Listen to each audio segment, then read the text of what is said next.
જોડવા પડે છે। એક લાઈટ નું કનેક્શન લેવા માટે પૈસા આપવા પડે, હાથ જોડવા પડે, ધક્કા ખાવા પડે।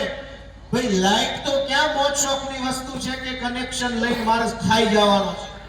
લાઈટ તો લાઈટ છે, કોઈ બલ્બ સળગાવશે, કોઈ પંખો કરશે, શાંતિથી જીવશે, પણ લાઈટ જેવી વસ્તુ માટે કગરવું પડે।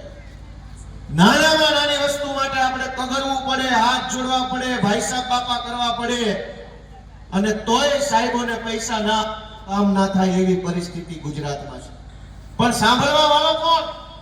આ દરેક પ્રશ્નને તમારે કેવો હોય, રજૂઆત કરવી હોય તો કોને કહેવાનું?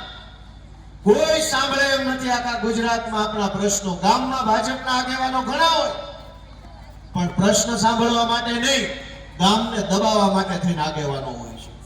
ગામડે ગામડે એના બે પાંચ માણસો છે, એ લોકો ગામનો પ્રશ્ન નહીં સાંભળે, પણ ગામમાં કોઈ ભાજપની વિરુદ્ધમાં બોલે, ભાજપની વિરુદ્ધમાં પોસ્ટ લખે, તો દબાવવા માટે થઈને ગામનો ભાજપ વાળો તરત સામે આવે, ફોન કરે, કેમ ભાઈ, શું છે, કેમ છે, તેમ છે।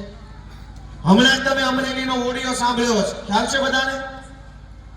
અમરેલીથી અરવિંદ કેજરીવાલની સભામાં કેટલાક લોકો આવ્યા હતા સુરેન્દ્રનગર ખાતે। એ ગામના સરપંચે ગામના લોકોને ફોન કરીને બેફામ ગાળો દીધી કે તું મોદીની સભામાં નથી આવતો અને કેજરીવાલની સભામાં કેમ ગયો? વિચાર કરો દોસ્તો કે ગામમાં કોઈ માણસ ભાજપનો આગેવાન બન્યો હોય તો એની જવાબદારી એ છે કે ગામમાં દારૂ વેચાતો હોય તો બંધ કરાવે, ગામમાં તલાટી ટાઈમે ન આવતા હોય તો ઉપર ફોન કરે, ગામની અંદર રોડ સારા ન હોય તો ઉપર ફોન કરવો જોઈએ, ગામની સહકારી મંડળીમાં બરાબર ન ચાલતું હોય તો એને બરાબર કરાવે।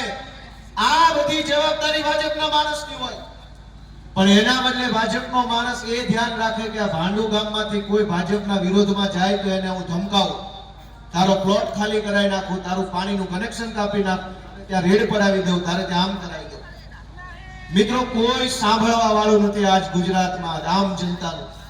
અને તમે બોલવા જશો તો દબાવી દેશે, પોલીસ મોકલશે, રેડ પડાવશે, આ કરશે, તે કરશે। હું તમને વિનંતી કરવા માટે આવ્યો છું કે બહુ ભાજપને બધાએ મત આપ્યા, સમય આપ્યો, પૈસા આપ્યા, એમના સ્વાગત સન્માન બધું જ કર્યું।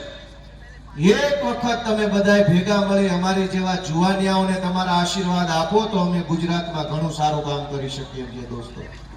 તમારા બધાના આશીર્વાદ મળે તો ઘણું સારું કામ